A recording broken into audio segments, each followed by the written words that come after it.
오랜만에 찾아뵙습니다.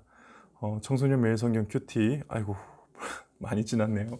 4월 23일 금요일 큐티 하도록 하겠습니다. 개인적인 사정이 있어서 이렇게 자주 못 올리고 있는데 그래도 간혹 찾아와서 묵상을 함께 나눠주는 모든 분들 위해서 기도하고 응원하겠습니다. 우리 출애굽기 10장 21절부터 29절 제가 읽도록 할게요. 여호와께서 모세에게 말씀하셨습니다. 하늘을 향해 내 손을 뻗어라. 그러면 어둠이 이집트 땅을 덮을 것이다. 곧 손으로 더듬어야 할 만큼 짙은 어둠이 임할 것이다. 그리하여 모세는 하늘을 향해 손을 뻗었습니다. 그러자 이집트의 모든 땅에 3일 동안 짙은 어둠이 깔렸습니다. 너무 어두워서 아무도 다른 사람을 알아볼 수 없을 지경이었습니다. 그리고 3일 동안은 아무 곳으로도 움직일 수가 없었습니다. 하지만 이스라엘 백성이 사는 곳에는 빛이 있었습니다. 파라오가 또 다시 모세를 불러 말했습니다. 가서 여호와를 예배하여라. 여자와 어린아이들도 데리고 가거라. 다만 양과 소만은 남겨놓고 가거라. 모세가 말했습니다. 우리 하나님이신 여호와께 바칠 제물과 번제물도 가지고 갈 수 있게 해주어야 합니다. 우리는 짐승들도 가지고 가야 합니다. 한 마리라도 남기고 갈 수 없습니다. 그 짐승들 중에서 몇 마리를 골라 우리 하나님 여호와께 바쳐야 하기 때문입니다. 그곳에 이르기 전에는 어떤 짐승을 바쳐야 좋을지 우리는 모릅니다. 여호와께서는 파라오를 여전히 고집스럽게 놔두셨습니다. 그는 이스라엘 백성을 내보내려 하지 않았습니다. 파라오가 모세에게 말했습니다. 가버려라. 다시는 나타나지 마라. 또다시 나타나면 너를 죽이고 말겠다. 그러자 모세가 왕에게 말했습니다. 왕이 말한 대로 하겠습니다. 다시는 왕을 만나러 오지 않겠습니다. 9번째 재앙이죠. 그동안 많이 흘렀네요. 9번째 재앙은 흑암 재앙입니다. 이 흑암은 아마도 모래 돌풍, 모래 폭풍으로 많은 학자들이 생각하고 있어요. 그냥 어두운 게 아니라 불을 켜도 그 불을 볼 수 없을 만큼 아주 강력한 어두움, 그래서 모래 돌풍이 아주 세게 불고 있는 상황일 것이다. 자연현상 수준이 아니라 정말 전 애굽이 컴컴할 정도로 이렇게 볼 수 없을 정도로 모래 폭풍이 아마 있었을 것이다 라고 이렇게 추정하고 있습니다. 어쨌든 우리는 이제 흑암 재앙으로 보고 있죠. 이 흑암 재앙은 잘 알다시피 10가지 재앙 자체가 애굽의 신들을 심판하는 거잖아요. 이 흑암 재앙은 당연히 그 애굽의 가장 주신이라고 할 수 있는 태양신을 이렇게 심판하는 심판이라고 할 수 있습니다. 여기서 중요한 것은 흑암이니까 보지 못하는 거잖아요. 보는 것이 얼마나 중요한지, 소중한지를 한번 좀 묵상해 보면 좋을 것 같아요. 볼 수 있느냐, 없느냐, 또 무엇을 보느냐, 이런 것들은 사실 너무 중요한 거잖아요. 우리가 눈을 다쳐보면 보는 것의 소중함을 알고, 많은 이제 장애들 중에서도 참 보지 못하는 장애가 참 불편하고 힘들고 어려운 장애라는 걸 우리는 잘 알고 있습니다. 그래서 어떻게 보면 이렇게 눈을 가질 수 있는 것, 보는 눈을 가질 수 있는 건 참 감사한 일인데, 근데 잘 생각해 보면은 눈이 보는 게 아니고요, 빛이 보여주는 겁니다. 그렇죠? 빛이 없으면은 눈은 보지 못합니다. 눈이 아무리 정상이라 하더라도 우리가 볼 수 있게 해주는 것은 빛이 존재하기 때문이고, 빛이 비춰서 그 물체를 반사하면서 우리에게 보여주는 거지, 절대 우리가 그냥 눈이 있다고 해서 다 볼 수 있는 것은 아니라는 것이죠.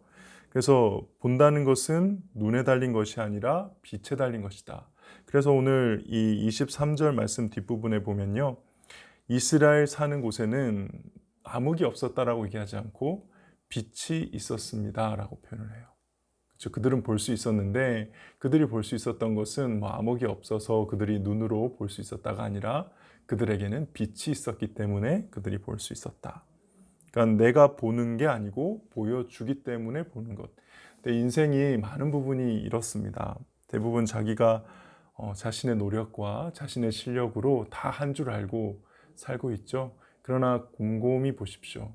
마치 빛이 비쳐서 내가 눈을 떠서 볼 수 있는 것처럼 나로 하여금 볼 수 있게 해주는, 할 수 있게 해주는 수많은 것들이 주변에 환경적으로 허락되었기 때문에 할 수 있는 거죠.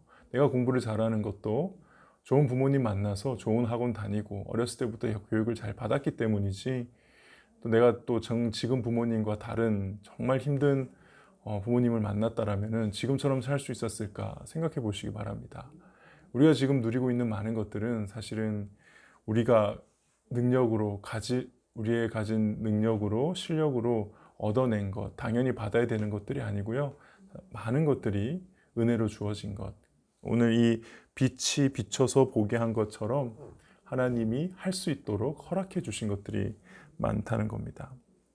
그래서 우리가 이것을 깨닫고 빛을 주시는 하나님께 내가 눈을 가졌다고 자랑하는 게 아니라 빛을 주셔서 나의 눈을 쓸모 있게 해주신 하나님께 감사함이 있어야겠죠.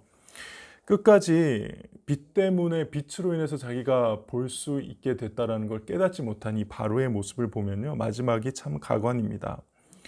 이게 오늘 쉬운 성경에는 그렇게 나와 있지 않은데, 이게 개역개정 성경에 보면은 바로가 모세에게 이르되 너는 나를 떠나가고 스스로 삼가 다시 내 얼굴을 보지 말라. 내가 내 얼굴을 보는 날에는 죽으리라. 이렇게 표현하고 있어요. 이게 하나님만 하실 수 있는 말씀이거든요. 하나님이 실제로 말씀하셨죠. 내 얼굴 보면 죽는다 라고 말씀을 하셨는데, 바로가 이렇게 9번째 재앙을 당하는 순간까지 자기가 하나님인 줄 알고 아직 자기가 볼 수 있는 존재라고 생각을 하고 있는 거죠. 그래서 누구를 더 이상 안 보겠다고 합니까? 지금 보는 걸로 계속 이 오늘 본문이 계속 이어지는데, 누구를 이제 안 보겠다고 합니까? 자기 스스로 유일하게 하나님께 나아갈 수 있는 통로였던 모세를 안 보겠다고 합니다. 구원자를 거부하는 거죠.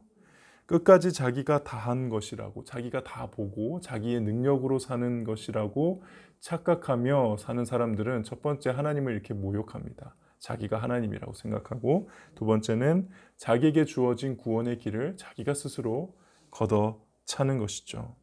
이 바로의 모습은 오늘날 하나님을 끝까지 거부하는 수많은 죄인들의 모습과 다르지 않고요.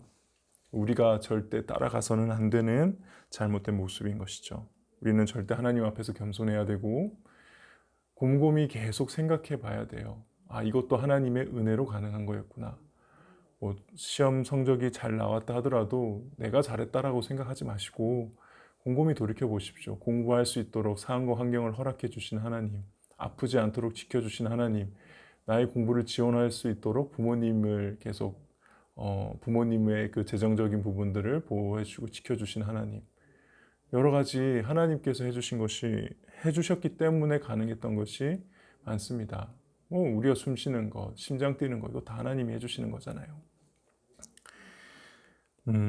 오늘 하루 무엇보다도 기억했으면 좋겠네요. 내가 본다고 생각하지 말고 빛이 보여주신다. 그러니까 내가 사는 게 아니라 하나님이 살게 하신다. 여기에 대해서 깊이 묵상하는 우리 고등부 친구들, 그리고 이 묵상 영상을 함께 보는 모든 분들 되시기를 간절히 바랍니다. 제가 기도하겠습니다. 하나님, 그렇습니다. 우리는 스스로 내가 보고 산다고 착각하며 살았지만 사실은 하나님께서 빛을 주셨기 때문에 지금까지 보며 살아왔음을 고백합니다. 하나님, 언제나 겸손히 빛을 주시는 하나님 앞에 엎드리는 저희들 되게 하시고, 내가 할 수 있다 착각하며 마지막까지 하나님을 거부하는 이 바로와 같은 모습이 없어질 수 있도록 하나님 긍휼을 베풀어 주시옵소서. 오늘 하루도 하나님 앞에 온전히 엎드리며 나아갑니다. 주여 함께하여 주시옵소서. 감사드리며 예수님의 이름으로 기도하옵나이다. 아멘. 오늘 하루도 승리하시길 바랍니다.